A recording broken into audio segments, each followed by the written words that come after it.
بسم الله الرحمن الرحیم. من حامد حری هستم، سردبیر مجله فرهنگی برای انسان. با یک قسمت دیگه از برنامه هامون در خدمت شما هستم. مهمان عزیزی رو دعوت کردم، آقای دکتر علیرضا شفاق، پژوهشگر و اندیشمند حوزه فرهنگ و فلسفه.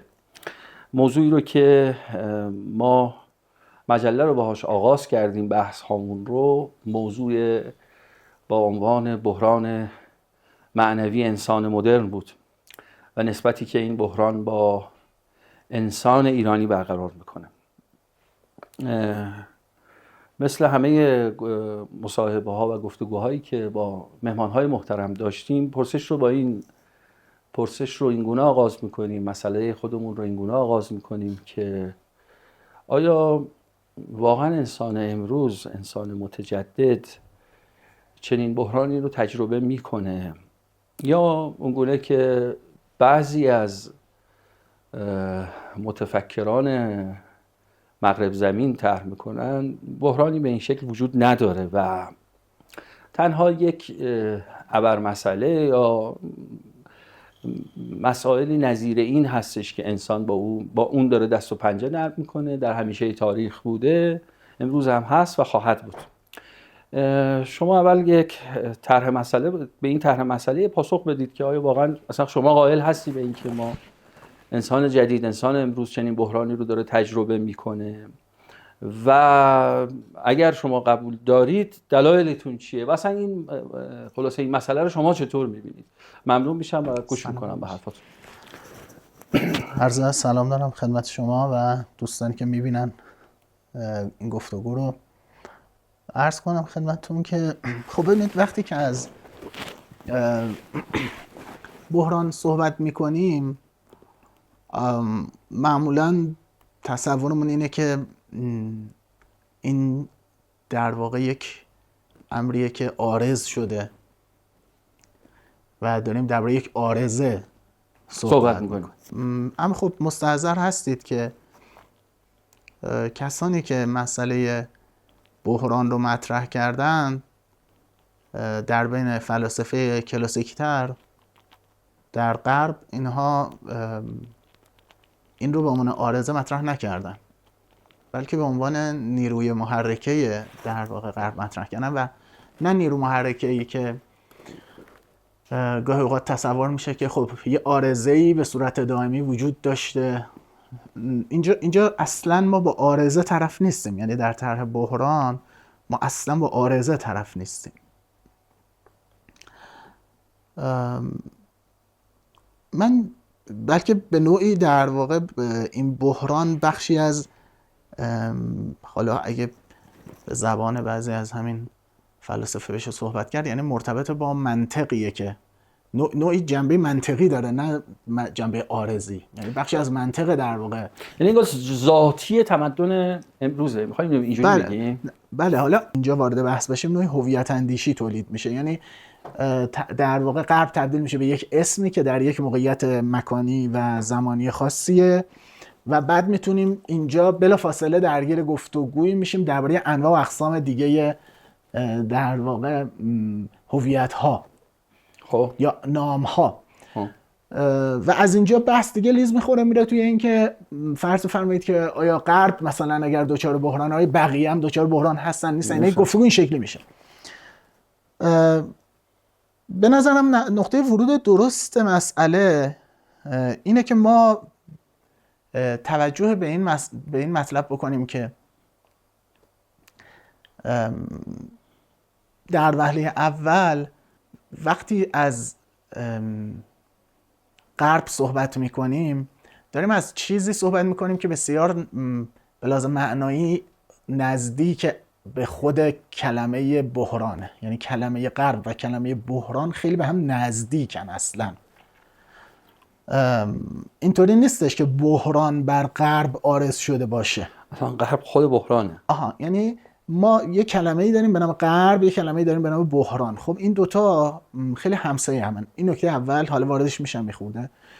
نکته شاید مهمتر اینه که غرب که ما غالباً به عنوان یک نامی برای یک موقعیت زمانی و مکانی خاصی به کار میبریم، یا گاهی اوقات برای یه تمدن به کار میبریم، یا گاهی اوقات برای گونه‌ای از جوامع انسانی به کار میبریم، یا گاهی اوقات برای گونه‌ای از انسان به کار میبریم، گونه‌ای از انسان نیست در وهله اول. نه که اون کاربردها غلطن، اما در وهله اول گونه‌ای از انسان نیست، بلکه غرب در حقیقت انعکاسی از انسانه. غرب خود انسانه، یعنی انسان غربی است، انسان اصلا غربی است. به چه معنا؟ اون چه که در حقیقت در کلمه غرب داریم ملاحظه میکنیم، مسئله نوعی دوریه. خود کلمه مثلا خود واژه غرب هم همین رو میرسونه دیگه. در واقع غرب با غریبه هم ریشه است دیگه. توجه دارید؟ با غریبه. بله، با غریبه هم ریشه است غرب. و این در حقیقت این ناسازگاری که انسان در ذات خودش دیدار میکنه، به ذات خودش دیدار میکنه، این ناسازگاری در انسانه. اصلا وجود انسان ناسازگاره، نوعی منطقی نیست، نوعی ناسازگار، نوعی در واقع نوعی ناآشنایی در انسان هست. یاد این تعبیر فروید افتادم، نمیدونم حالا چقدر درسته که میگن در اون دفترچه یادداشتش، حالا حرفت یادت نره، یادداشت جز آخرین یادداشتاشه که آدمی آنچه میگوید نیست. یعنی انگار اصلا با همین جمله میشه گفت علم روانکاوی را میفته دیگه، برای اینکه حالا میخواد بدونه چی هست. یعنی تو میگی نیستی، میخواد لایه‌های پشت. و اینو میتونیم تو تمدن ببینیم، تو فرهنگ ببینیم، و برای خودش هم انگار آشکار نیست دیگه. بله. اون غیبت در خود ما هم وجود داره. این که چرا انسان سخن میگه؟ چرا انسان حکم میده؟ ببینید، اگر ما در حقیقتاً ذاتی داشتیم که آشنا بود، خب، و اگر فاصله ای نبود، اصلا سخنی نمیگفتیم.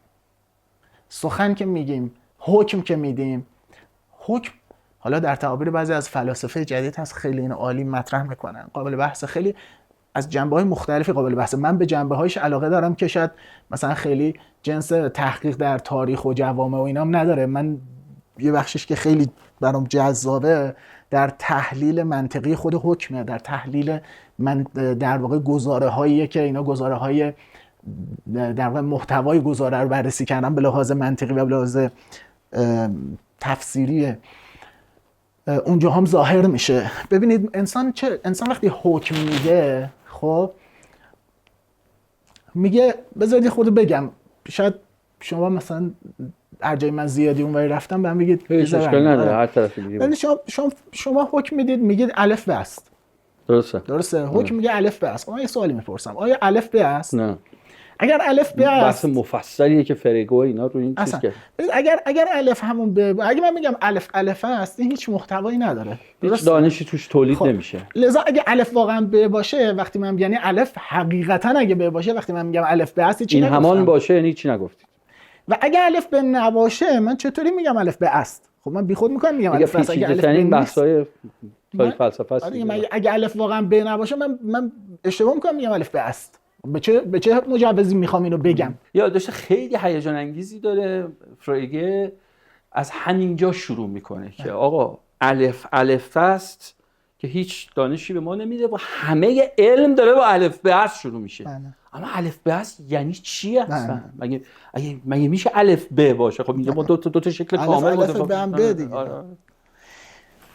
حالا شما فرمودید که اینا از وجهی این همانن، از وجهی این نه آنن، ولی من میخوام اتفاقا تاکید کنم که در حقیقت همه این در واقع خود همین جمله که شما گفتید، خب خیلی خوب شد که گفتید که ببینید، خب الف از یه جهتی به از همه کوشش‌هایی که منطق‌دان‌ها کردن برای اینکه اینو توضیح بدن، خب برای اینکه اینو توضیح بدن، قبل از اینکه ما وارد هر راه حلی بشیم، مثلا وارد این بشیم که خب مثلا حمل یا نمیدونم ذاتیه یا شایع صناعیه، نمیدونم اعراضشو داریم حمل کنیم، من فلان اینا، قبل از اینکه وارد هر راه حلی بشیم که در این راه حلا چه کار انجام میدیم، میایم یک در واقع موضوعی رو، مثلا الف رو میایم میشکنیمش، خب و بعد نمیدونیم چجوری بعدا ما سر همش کنیم. شما فرض کن مثلا اینو کردیش، مثلا یه ذات بعد اعراضش، بعد یه مصیبت بزرگی داره که این اعراض چجوری سوار ذات نگه داری، یعنی خود دوئیتی که اینجا به وجود اومد بعد اینجا یعنی شما برای اینکه اون دوئیت الف به است رو بتونی حل کنی مجبور میشه الف و ب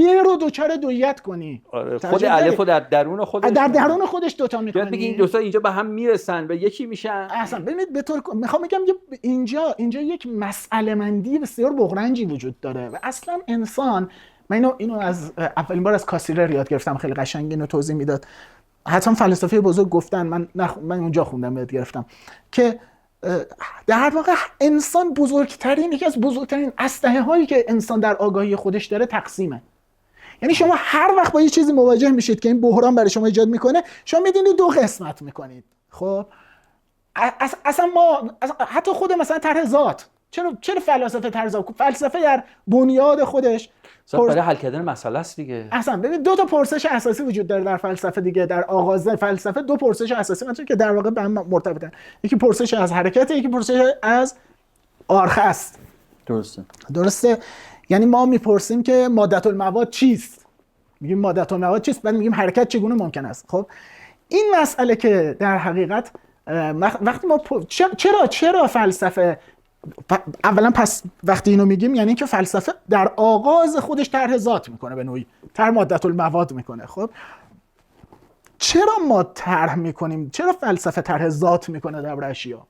میخواد مسئله شناخت خودش رو حل بکنه و بگه آقا اینا همشون یکی ان یا یکی. در واقع قبل از اینکه مسئله شناخت خودش باشه، مسئله در واقع مسئله تناقض‌آمیزیه که در مواجهش با جهان هست. یعنی یک وضع بغرنجی که یعنی شما اشیا رو میبینی خب که خودشون نیستند. ما اشیا رو میبینیم خودشون نیستن. شما الان مثلا اینو میدونی که الان از این وری نگاه کنی یه شکل، از اون وری نگاه کنی یه شکل، فردا یه شکل، پس فرداش، یه دیروز یه شکل بوده، یه چیز دیگه میشه، امکان داشته یه چیز دیگه باشه. پس این چجوری من اصلا شی رو اشاره کنم؟ من چطور شی رو اصلا اشاره کنم؟ مسئله قبل از این تاریخ فلسفه شی چیه؟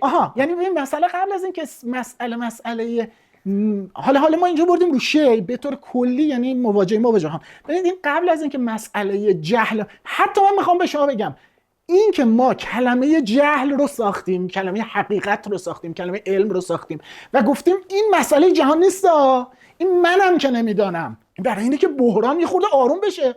اگه من میگفتم بابا این کلا این شکلیه، این ایراد داره، جهان نباید، برای اینکه جهان ایراد نداشته باشه من گردن گرفتم، گفتم آقا من نمیدانم. خب من دیدم آقا جهان سر جاش نیست، گفتم جهان که نمیتونه سر جاش باشه، پس من نمیدانم. خب اینجا در واقع حالا مسئله فلسفه اصلا پیش اومده. حالا نمیخوام وارد شم، می‌خواستم برگردم، خیلی جای خوبی وارد شده. برگردم وقتی که اونجا گفتم میشه که الف ب است و الف ب نیست تا، یعنی نباید الف ب باشد تا حکم الف ب است اصلا محتوایی داشته باشه.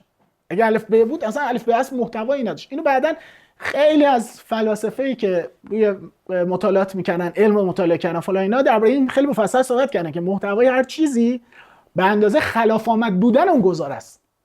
یعنی یک گذاری، چون وقتی الف ب نیست خلاف آمد دیگه، الف ب نیست من دارم میگم الف ب است. درست. خب این وقتا محتوا داره گذاره. وقتی این خلاف آمد وجود داشته باشه محتوا داره گذاره. هر چقدر گزاره ها خلاف آمد شدیدتری داشته باشن محتوای بیشتری دارن.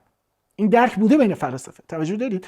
یعنی گزاره وقتی دروغه محتوا داره، گزاره راست محتوا نداره. چون هیچ گزاری راست‌تر از این نیست که هر چیزی خودش است. توجه دارید؟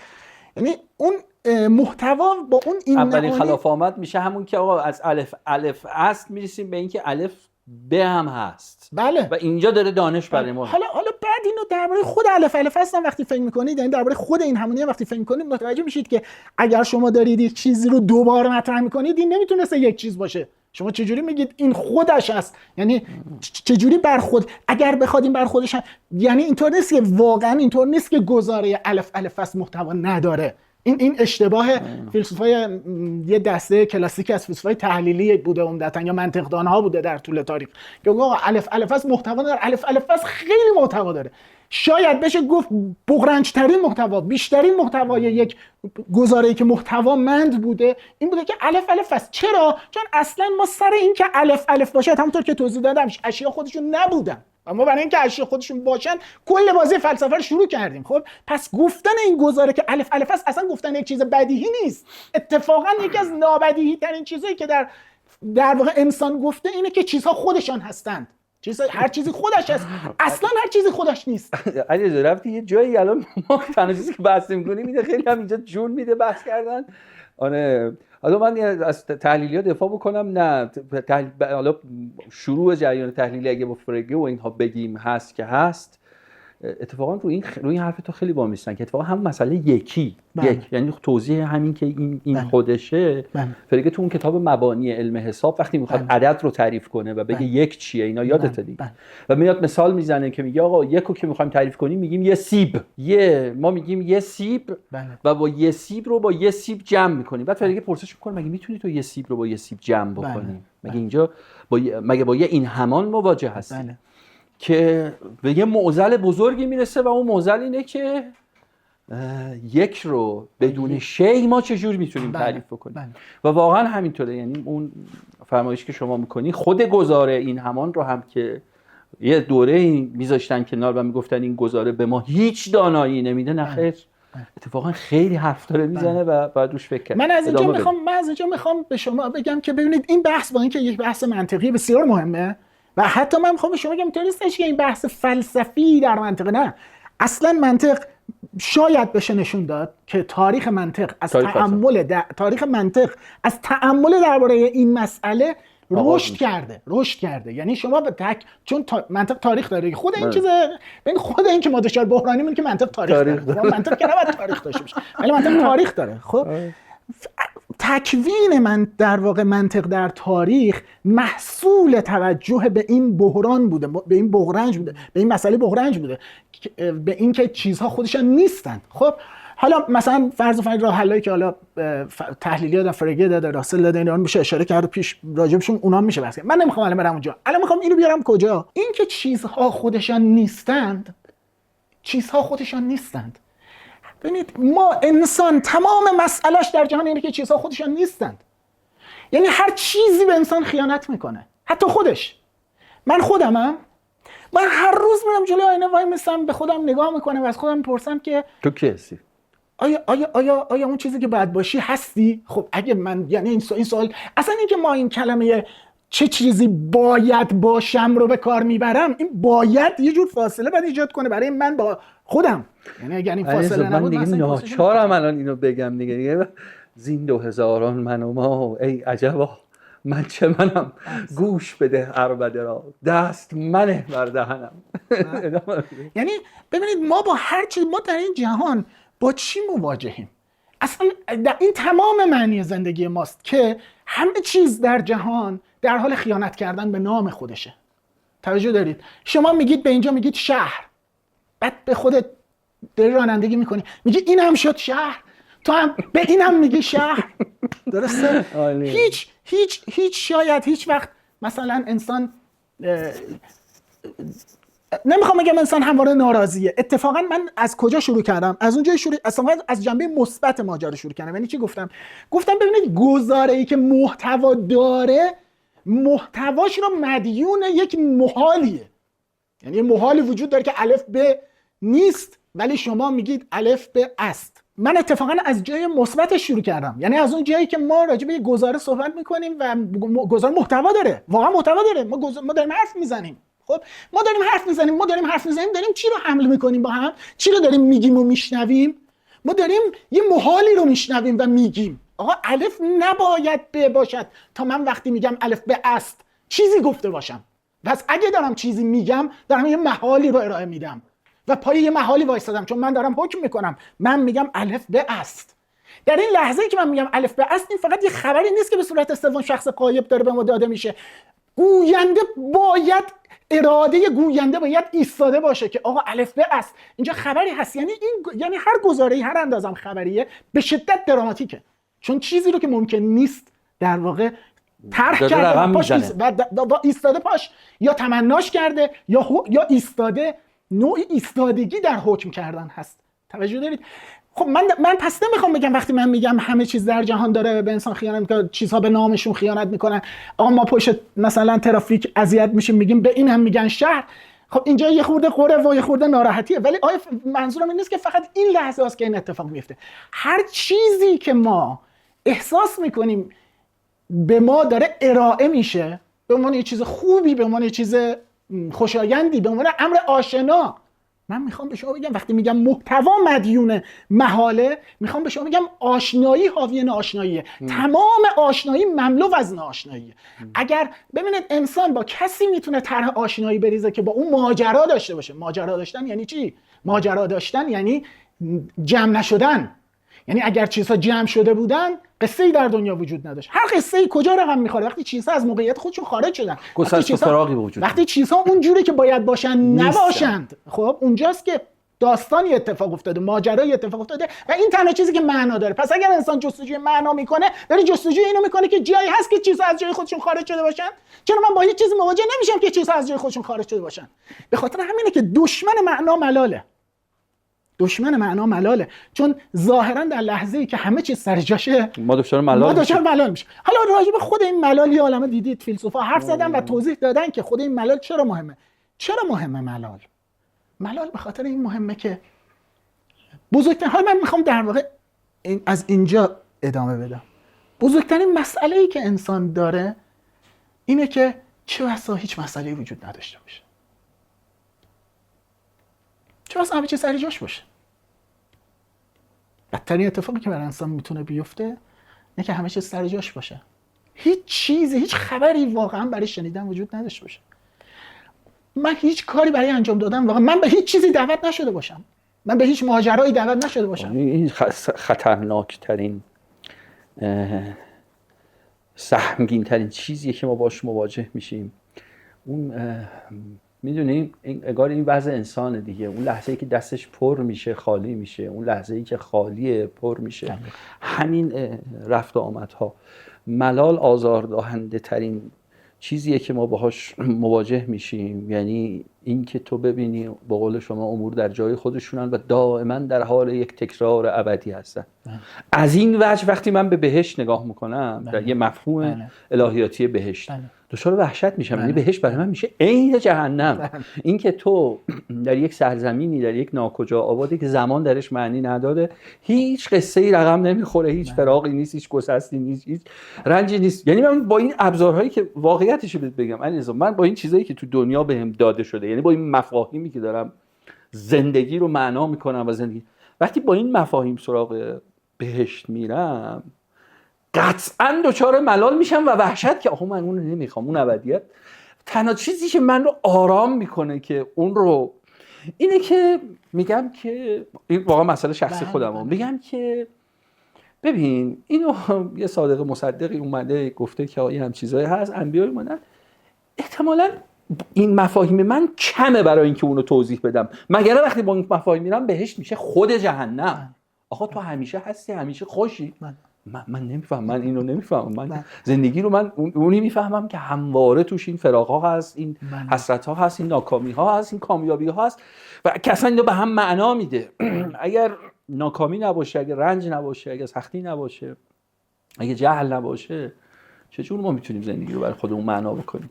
از اینجا شروع کردی، ادامه بدی برسیم. خب پس ببین، یعنی پس با همین توضیحاتی که شما فرمودین معناش چیه؟ معناش اینه که خب ببین آدم از خودش میپرسه مگه آدم چی میخواد؟ آخرش مگه چی میخواد؟ مگه آخرش کامیابی نمیخوای؟ مگه آخرش نمیخوای همه چیز بره سر جاش؟ خب پس چرا این چیزی که میخوای درست زهریه که از بین میبرت؟ فکر میکنی؟ خب این یعنی چی؟ یعنی این که ببین این تقسیمی که غالبا میشه راجع به این که مثلا آیا جهان ما دچار بحران هست یا دچار بحران نیست؟ آیا ما یک غرب داریم که این خالی از معناست و یک مثلا شرق داریم یا هر چیز دیگه پر از معناست؟ در واقع این تقسیم کمی به نظر من خام دستانه است. توجه دارید؟ این خام دستانه است. چنین تقسیمی در کار نیست. انسان به واسطه در واقع غربی که در او هست انسانه و انسان به واسطه در حقیقت تقابلی که با این جنبه غربی خودش داره، یعنی یا بگم به واسطه تمنایی که برای آشنایی داره در انسان هست. پس ما با چی طرفیم؟ ما با موجودی طرف هستیم، یعنی ما با انسان طرفیم. میخوام شما بگم ما با غرب یا با شرق طرف نیستیم. احسن. ما با انسان طرفیم. خب که یه وجه غربیه داریم که این تمدن رو میسازه و یه وجه شرقی داریم. من حتی میخوام بگم در حقیقت این دوتا بسیار هم به هم راه دارن. چه بسا اگر اون جنبه غربی و اون جنبه در حقیقت معنازداینده که اولش ما میگیم خب این با احساس فقدانه، خب ولی بالاترین فقدان ها جایی اتفاق میفتن که اثری از فقدان باقی نمیمونه. توجه دارید؟ یعنی نه از تاک نشان میمونه نه از تاک نشان. یعنی من میخواستم از با یه شعری از چیز شروع کنم، گفتگومونو از اخوان شروع کنم. متاسفانه کتاب اخوان بیارم خاطرم نیامد، نه بیارم پیداش نمیکنم به آسونیا. اونجا اخوان، خب اخوان کلا در واقع اشاره در زبانش نیهیلیسم رو ترجمه میکنه. میکنه. محمد رضا حکیمی خب شاعر بود دیگه، اونم میگفت یه چیزایی. یه شعر نوعی داره و خیلی نزدیک میشه به اخوان درباره فضای ایران دهه 30 و 40. اونو باید با هم بخونیمش. یکی همین قطعه است، یه قطعه نیمایی داره در مورد یا آدمی حرف میزنه که در شهر دچار بیگانگی گنگ خواب دیده است. یه گنگ خواب دیده و به در و دیوار میزنه که آدمی پیدا کنه و با این آدم اینقدر این شعر فضای سردی داره که تو واقعا سردت میشه، سگلرز میزنی. شنیده بودم یک رمانم نوشته بوده در فضای هدایت، در فضای صادق هدایت. انقدر رمان تاریکی میشه و خلاصه اون انسان غربی اونجا ظهور میکنه که خمیرش میکنه، منتشر نمیکنه و میگه نگرانم که خلاصه این جوانها و نوجوانها رو اذیت کنه. صاحب قلمه دیگه. یه قطعه‌ای داره، یه شعری داره، شاید امروز هم مثلا با هم خوندیمش. خوندی حتما. میخواهم چکات باشم. خودش رو میگه و آرزوهای خود انسانیش رو. میخواهم چکات باشم تا جز بلند گرایان نستوه با غرورم در نیامیزند. میخواهم تک درخت باش. صحنه رو ببین علیرضا، صحنه رو ببین. میخواهم، من اصلا بعد این صحنه هر سفری که میرم تو این کوه و کمرها که نگاه میکنم دنبال یه تک درخت میگردم. میخواهم تک درخت باشم در دامن دره ایستاده و به رهگذر ابهام طبیعت خیره. خیلی چه صحنه تصویر شد. تا ابدیت من تو اون تک درخت در یه تنها غربت و خیره. میخواهم دل باشم مرز انسان. اصلا این سال 42 گفته. خیلی زیباست. اصلا آخر این گفتگو خدا رحمت کنه علامه استاد محمد رضا حکیمی، انسانی که یادش کردیم و میگن با فلسفه نظر و عمل از هم جدا شد و یکی از بحران‌ها هم امینه برای انسان. اون چیزی که میگه نیست دیگه، حتی خودش نیست و بزرگترین دروغا رو شروع میکنه به خودش گفتن برای اینکه خودش رو قابل تحمل کنه دیگه. اگه من همین لحظه‌ای که با شما هستم اون جنبه‌های پیدا و ناپیدام، پدیدارم و ناپدیدارم، غیب و حضورم همین الان حاضر بشه، خودم نمیتونم خودمو تحمل کنم. فکر میکنم عظمت قیامت همینه که همه این به ظهور میرسه و انسان یه لحظه تمام اون نیات، قرائن، همه چیزی که هستی، نمیدونم که واقعا میشه، چون من انسان رو الهی میدونم و میگم همواره غیبی باقی میمونه دیگه. خب در ما دیگه قابل تحمل نیستیم و اینکه قابل تحمل داریم میشیم و میتونیم من و تو با هم گفتگو بکنیم و حرف بزنیم و هم بخندیم خلاص عشق بکنیم از این حرفا و کلمات، برای اینکه اصلا اون بخش ناپدیدارمون مواجه نمیشه. اون چیزی که حالا فروید میاد تو اون تقسیم بندی خودش از به عنوان ناخودآگاه ازش نام میبره، مگر نه همون بیرون بریزه که هممون الان فرار میکنیم دیگه. یه چیزی هستا، اول اینکه آیا وقتی فلسفه اومد این اتفاق افتاد یا انسان این بود، یا چون انسان این بود یعنی فلسفه آره بود. دیگه، یعنی ببین این نحوه از حمل اون بحرانه. یعنی فلسفه اتفاقا من حالا اگه وارد ایده ایران بشیم اونجا، حالا شاید مثلا جلسه‌های دیگری، ولی اونجا من وارد این میشم که در حقیقت تو به من اگه قول بدی من تا 100 جلسه با تو میشینم و حرف میزنم، اصلا همه مهمونا رو تعطیل میکنیم با خودتون میشینیم به خدا، به روح، به این از اون قسم خانومم میدونه این قسم، به روح رسول الله راست میگم تو این. خدا حفظت کنه لطف داری. آره با تو میشه، یعنی 100 جلسه حرف زد و لذت برد و من به عنوان پرسشگر، به عنوان کسی که فقط کمک بکنم برای اینکه این بحث پیش بره، بیش از همه لذت میبرم. فکر کنم مخاطبم همینطور. ببین یه سوالی که به وجود میاد اینه که خب انسان چجوری قراره اینجا زندگی کنه؟ ما به چه طریقی، ما به چه راهی، انسان چه راهی برای انسان میمونه؟ اصلا طرح راه، ببین اصلا چرا انسان دنبال راهه؟ ببین راه یعنی اینکه غرب در جهان حاضره. اگر غربی نبود، اگه باری نبود، اگه بغرنج نبود جهان، من به راه چه کار داشتم؟ خیلی فوق‌العاده است این نگاه. خیلی لذت میبرم از این گفتگو با شما. اینجا اون وقت میشه واقعا مقایسه‌های جغرافیایی کرد، یعنی درباره این صحبت کرد که آقا فلسفه چرا اومد، چه جوری داره حمله میکنه، ایران چگونه حملیه. ببین اون وقت باید اینطوری درباره ملل پرسید. خب بریم سراغ اخبار. اون شعر رو کاش پیدا می‌کردی می‌خوندیش. ولی توی این یه چیزی هست، چه امیدی هست توی این. نه امید نیست. توی این و توی باغ بیبرگی، اون باغ بیبرگی. ولی این باز شاید، البته من معتقدم اخوان تا اونجایی که شاعره، تا در واقع واپسین گام ها رو نمیتونه برداره، چون شاعر باید جهان رو، باید چیزی برای گفتن و شنیده شدن داشته باشه. آره باید جهان رو باید تجربه کنه که بتونه. اون داره از تجربهش میگه. بعد یه جمله‌ای بگه که شنیدنی باشه، خب، و نمیتونه ملال حتی شما مثلا مثال سهراب شهید ثالث رو زدی، خب، ولی حتی اونجا خود اون سکوت داره به رخ کشیده میشه. توجه داری؟ ولی در جهانی که ما زندگی میکنیم واقعا سکوت وجود داره، نه سکوت به معنای اون چیزی که به رخ کشیده بشه سکوتش، چون این سکوت نیست. سکوتی که به رخ کشیده میشه شکستن سکوته. توجه داری؟ درسته. یعنی من الان شما اگه من به نحو نامنتظره یا وسط گفتگو ساکت بشم، شما میگی خب منظور چی از این سکوت؟ یعنی دارم حرف میزنم.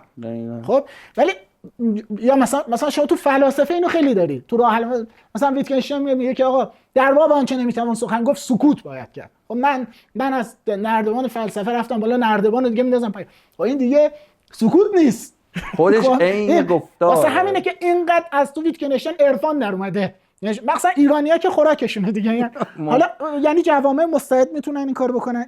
من یه چیزی یادم میاد میخوندم، این حلقه وین خب رفت آمد میکردن با ویتگنشتاین، بعد ویتگنشتاین فرشون چیز میخواد. آره دیگه، اینا اومدن گفتن، اینا اصلا اومدن گفتن بهش که این کتابی که نوشتی رساله منطقی فلسفی، گفتن آقا اینو بیا برام بگو چیه این. خونده بودم بعد گفتم بیا برام توضیح بده، تلقین بکنین رو. آره. بعد این که میگفت این درباره این که این گزاره ها معنا ندارن، خب به کار اونا نزدیک بود، چون اونام طرفدار این بودن که گزارهای غیر منحل کنن، انحلال مسائل.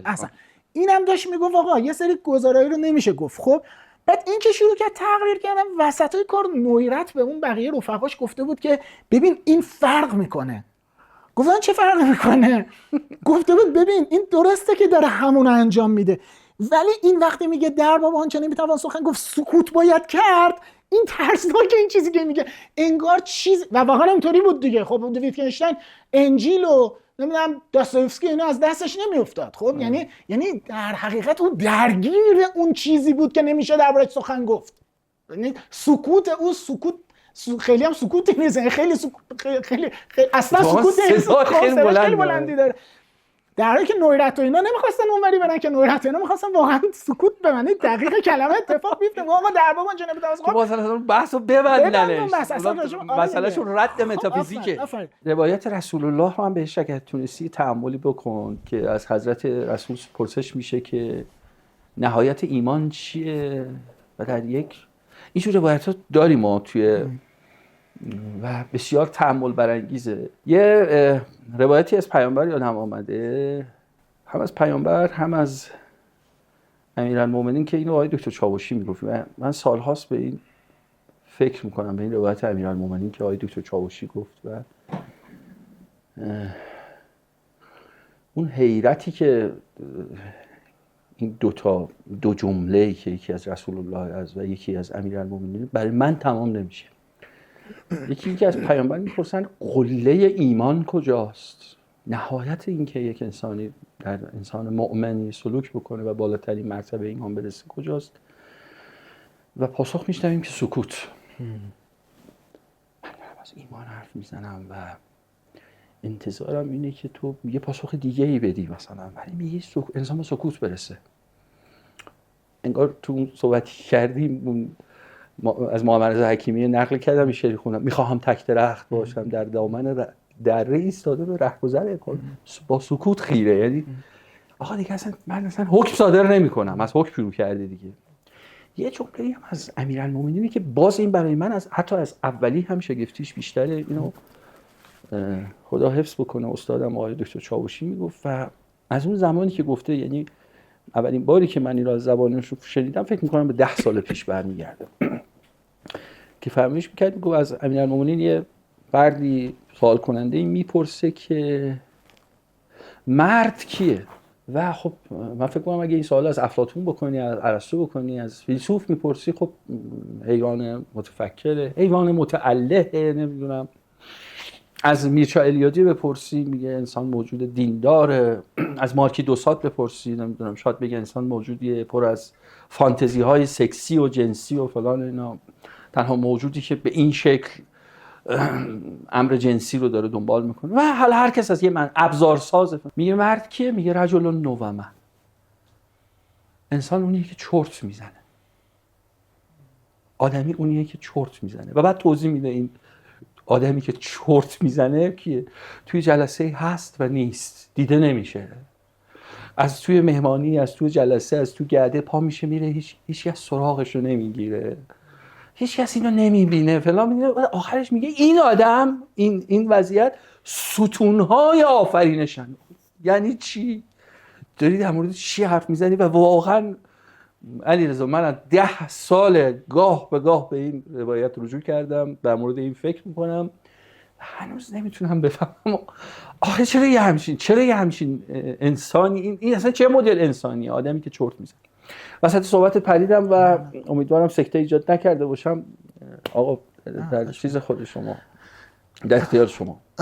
ببین من اون چیز اخوانو بخونم بعد بگم چرا فکر کردم یه خود فرق میکنه با یه شعرش. البته بعضی شعرهای دیگه هم این فضا رو داره، شاید حتی از این بهتر، ولی این چشمم گرفت. میگه موجها خوابیدند آرام و رام، طبل طوفان از نوا افتاده است. ببین خب وقتی طبل طوفان از نوا بیفته این اتفاق خوبی باید باشه، یه اتفاق بدی که نباید باشه که. ولی ببینید چه تصویری داره با نفی در واقع اون چه که شر به نظر میرسه، با نفی شر ببینید چه اتفاقی میفته تو این شعر. همه معنای زندگیمون از دست میره. موجها خوابیدند آرام و رام، طبل طوفان از نوا افتاده است. چشمه های شعله‌ور خشکیدند، آبها از آسیاب افتاده است. در مزارآباد شهری بی تپش، وای جغدی هم نمی آید به گوش. دردمندان بی خروش و بی فغان، خشمناکان بی فغان و بی خروش. آهها در سینه ها گم کرده راه، مرغکان سرها به زیر بالها. در سکوت جاودان مدفون شده است، هرچه غوغا بود قیل و قالها. خب یعنی شما این تصویر چقدر سرده. آبها از آسیاب افتاده است، دارها برچیده خونها شسته اند. جای رنج و خشم و عصیان بوته ها، خشکبنهای پلیدی رسته‌اند. اینجا یه خورده چیز میشه، چرا میگه خشکبنهای پلیدی البته ما از اولش اینو میفهمیم یعنی ما میفهمیم که این خیلی که یعنی اصلا اخوانم نمیخواد از اولش ما رو گمراه کنه یا با همون حتی تنازی کنه، نه داره یه تصویر واقعا پلیدی رو ارائه میده. خب وای جغدی هم نمیآید بگوش، خب ما میفهمیم یعنی خیلی بده، ولی چرا این اینجوریه؟ چرا مثلا نمیگه که در مزار صدای جغدها بلنده؟ چرا نمیگه که در شهر دارها برپا شده خون میریزن؟ چرا میگه دارها برچیده اند خونها شسته اند؟ وای جغدم نمیاد، صدایی هم از در واقع خستگان به گوش نمیرسه، دردمندم آهی نمیکشه. این چرا اینقدر شبیه اون وضع ایدئال هم هست؟ یعنی درسته که لحن یه وضع دوگانه ای رو داری تجربه می‌کنی. میدونی توی لحن اخوان اصلا دوگانگی نیستا، ولی من مغزم میره اینجا که آقا اینجا یه وضعیه ها، همینطور یه وضع داریم شبیه به وضع آرمانی میشیم. آره. این وضع آرمانی رو توی اون شعر باغ بیبرگی داره.